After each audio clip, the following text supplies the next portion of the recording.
ابو سعید خدری رضی اللہ تعالیٰ عنہ بھی ہیں، فرماتے ہیں خدا کی قسم جس کے قبضہ قدرت میں میری جان ہے، لا تقوم الساعۃ، آقا علیہ السلام نے فرمایا، حتی تکلم السباع الانس، اس وقت تک قیامت نہیں آئے گی جب تک انسانیت میں سائنس ترقی کر کے اتنی ترقی نہ کر جائے کہ تفتیشی کتے جانور بندوں کو تفتیش کی حقیقتیں بیان کرنے لگ جائیں گے۔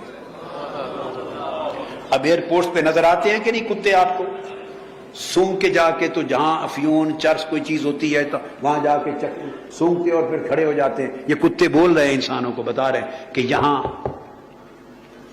یہ چیز ہے۔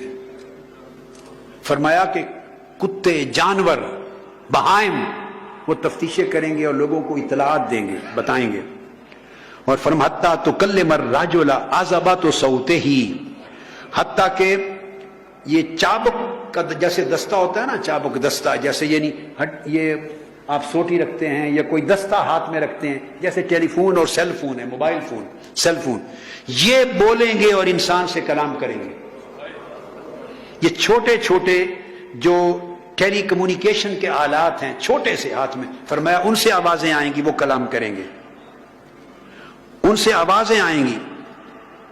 وشراک نعلہ، حتیٰ کہ جیسے تسمہ ہے جوتوں کا، تسمے جیسی باریک چیزیں بھی بولیں گی۔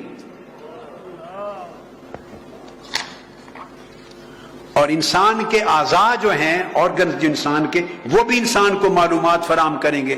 جاسوسی کے آلات خبر دے گی کہ پیچھے گھر میں کیا ہوتا رہا ہے، بگنگ سسٹم آ جائے گا، آپ کے پیچھے ایسے آلات نصب ہو جائیں گے کہ گھر میں جو آوازیں آ رہی ہیں، کون ملنے آیا، کیمرے فوٹو لیں گے، آوازیں دور بیٹھ کے سنائی دیں گی۔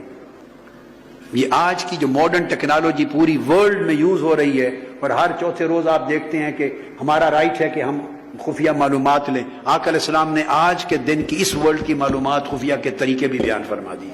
اس وقت کوئی بحری جہاز نہیں تھے، کشتیاں نہیں تھیں آقا علیہ السلام کے زمانے میں، یہ بعد میں خلفائے راشدین کے دور میں، بعد ازاں جا کر یہ کشتی ڈیولپ ہوئی ہے۔ پھر جب سائپرس میں فتوحات کی ہیں، پھر افریقہ کے ملکوں سے اسپین گئے ہیں، تو کشتی بعد میں ایجاد ہوئی، یعنی سفر کے لیے جو وار شپس ہوتے ہیں نہیں تھے۔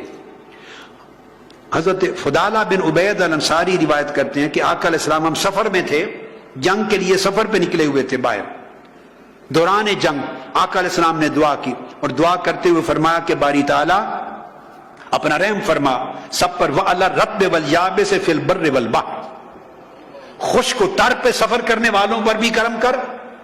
بھائی خشکی میں تو سفر کر رہے تھے، تر پہ کون سفر کر رہا تھا اس وقت؟ سمندروں اور دریاؤں میں ابھی تک سفر نہیں شروع ہوئے تھے، ان پہ بھی کرم کر۔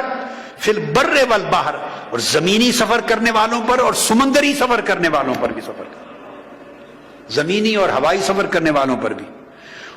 وہ کہتے ہیں، صحابہ کرام کہتے ہیں، ھذہ دعوت النبی صلی اللہ علیہ وسلم علی القوی والضعیف فما بال الرطب والیابس۔ صحابہ آپس میں باتیں کرنے لگے، صحابہ کرام، کہ یہ کمزور اور طاقتور کے لیے دعا کرنا، یہ کرنا تو سمجھ میں آتا ہے، یہ خشک و تر اور بحر و بر کے لیے جو دعا کی ہے، یہ کیسی دعا ہے؟ تو صحابہ کرام کی سمجھ میں نہیں آتا تھا کہ بحر و بر اور خشک و تر کے سفر ہوں گے۔ آقا علیہ السلام نے دعا کر دی۔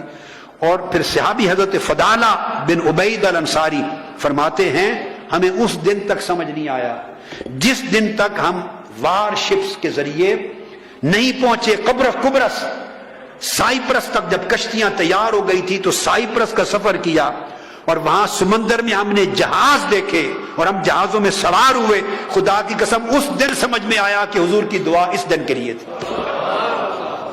آقا علیہ السلام نگاہ سے سب کچھ دیکھ رہے تھے، کیا ترقی ہونے والی ہے، کیا ٹیکنالوجی کی ایڈوانسمنٹ ہونے والی ہے، کیا کیا سفر کے وہیکلز آنے والے ہیں، انسانیت فضائی اور بری راستوں میں کس طرح جانے والی ہے۔ آقا علیہ السلام نے سارے نالج انسانیت کو پہلے عطا فرما دی۔